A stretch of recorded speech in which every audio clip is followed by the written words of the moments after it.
আসসালামু আলাইকুম, কেমন আছেন সবাই? আজকে দুপুরের জন্য আমি গরুর মাংস রান্না করছি। তো আগে চুলাটা ধরিয়ে তারপরে ফ্রাই প্যান দিয়ে আমি যে গোলমরিচ, শাহি জিরা, তেজপাতা, তারপরে হচ্ছে দারুচিনি, এলাচ, লবঙ্গ এগুলো আর কি সব দিয়ে দিয়েছি। এটা একটু হালকা ভাজা হলে একটা স্মেল আসবে। স্মেলটা আসলে অন্যরকম একটা ফ্লেভার আসবে মাংসে আর কি। তো এই যে কাঁচা জিরাও আমি দিয়ে দিলাম। এটা কিন্তু হালকা একটু ভেজে নিচ্ছি, মানে তেল ছাড়া। তো এই যে এলাচটাও দিয়ে দিয়েছি। এখন হচ্ছে আমি এটার মধ্যে আমি সব মশলাগুলো দিয়ে দিচ্ছি। দেওয়া হয়ে গেলে আমি হচ্ছে রসুন আর পেঁয়াজ দিয়ে দিব। আজকে হচ্ছে আমি পুরাটাই কাঁচা, মানে কাঁচা বলতে আর কি কাটা মশলা দিয়ে আর কি রান্না করব। কোনো কিছুই আর কি আমি বাটা দিব না আজকে। সব কিছুই কাটা মশলা দিয়ে রান্না হবে আজ। মানে ফ্রিজে বাটা আছে, কিন্তু আমার মনে হলো যে আজকে আমি কাটা মশলা দিয়েই করব।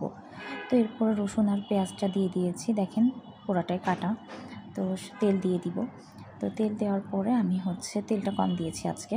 তো এরপরে হচ্ছে আমি এটার মধ্যে গোটা শুকনো মরিচ দিয়ে দিব। 15টা মতন দিয়ে দিব, কারণ 2 কেজি মাংস তো। তো 15-20টা হচ্ছে গোটা মরিচ দিয়ে দিব। এটা হবে আপনার মাংসের কালারটাও সুন্দর আসবে, আর হচ্ছে ঝাল কম হলে আপনি মানে মরিচটা ভেঙেও খেতে পারবেন। তো এই জন্য হচ্ছে দেওয়ার স্মেলটা অনেক সুন্দর আসে, আর দেখতেও কালারটাও মাশাআল্লাহ অনেক সুন্দর আসে। তো সেই জন্যই দেওয়া।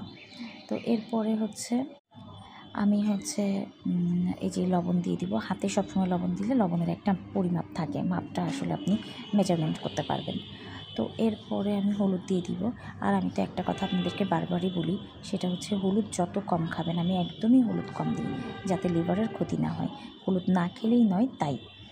মানে আসলে আপনারা প্রত্যেকেই হলুদটা অ্যাভয়েড করবেন, একদমই কম দিবেন। তো এরপরে হচ্ছে আমি মরিচের গুঁড়াটাও দিয়ে দিব। আমরা একটু ঝাল বেশি খাই, আপনাদেরকে আগেই বলেছি ঝালের পরিমাণটা আমরা অনেক বেশি খাই। তো মিনিমাম আমি 7-8 চামচ মরিচের গুঁড়া দিব। এটা হচ্ছে 2 কেজি মাংসের আমি 7-8 চামচ মরিচের গুঁড়া দিব। তো ঝালটা বেশি না হলে আমাদের বাসার সবাই বলে যে ঝাল হয়নি। বাসার সবাই মোটামুটি ঝাল খায়। তো এরপরে যে মরিচের গুঁড়াটা দেওয়ার পর আমি একটু ভালো করে নেড়ে চেড়ে নিব। তারপরে হচ্ছে মাংসটা দিয়ে দিব। তো এই যে আমি জিরা গুঁড়া আর ধনে গুঁড়াটাও দিয়ে দিচ্ছি। তো এরপরে এই যে আমি যে ভালো করে নেড়ে চেড়ে নিচ্ছি, আর মাংসটাও দিয়ে দিব এখন। এই যে আরেকটু নেড়ে চেড়ে তারপরে দিয়ে দিব।